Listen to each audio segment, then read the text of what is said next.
Poetry Project by Riley Estes. I did John Donne, Death Be Not Proud. This poem basically covers how he views death and what he feels about death. Some information on him was he was born January 22nd, 1572, died March 31st, 1631 at the age of 59, which at that time was kind of unheard of. He wrote a lot about love, religion, death, because he was in this metaphysical phase in the 17th century where that's what all these poets were doing. They use concepts to talk about the topics of love, and he's one of the most famous poets. In the poem Death Be Not Proud, it doesn't really have a setting. He just uses parts of nature and how he sees things. The main thing is visualizing death, and that's kind of up to you. He doesn't really describe what he looks like, but, you can put him in a tutu if you want. The speaker is a Christian, so he feels he's going to go to heaven, but he's kind of afraid of death and fears him.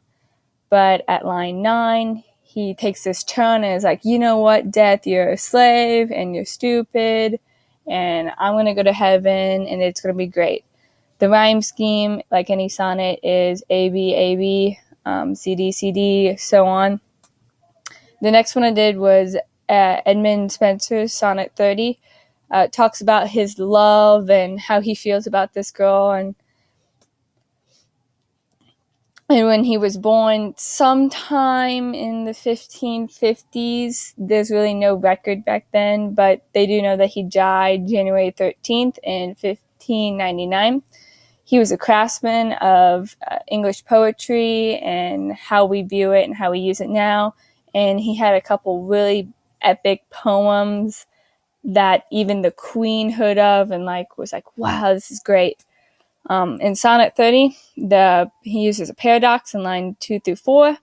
Talks about how his fire, that he loves this girl, is meant to melt the ice, but for this girl, it just makes him reject him more. The shift kind of occurs at the last part when he's kind of like, oh, you know what, love is a strange thing.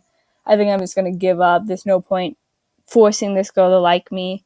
And the rhyme scheme is the same as any other sonnet.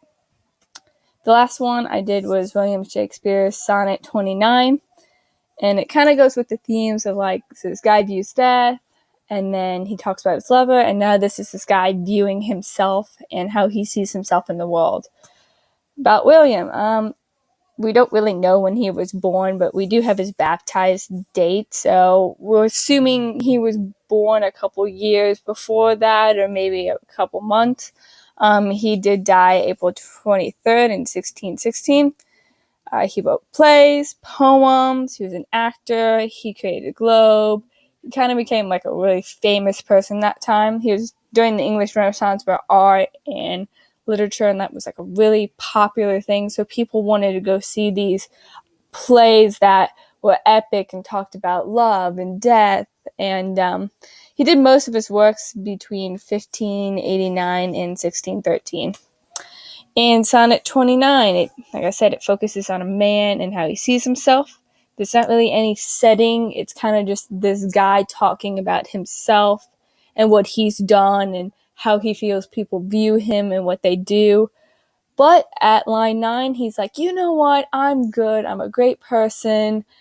I have some great characters about me that people like, and I can view myself as a good person, and other people will view me the same way. And the sonnet has the same rhyme scheme as any other one. And that's it.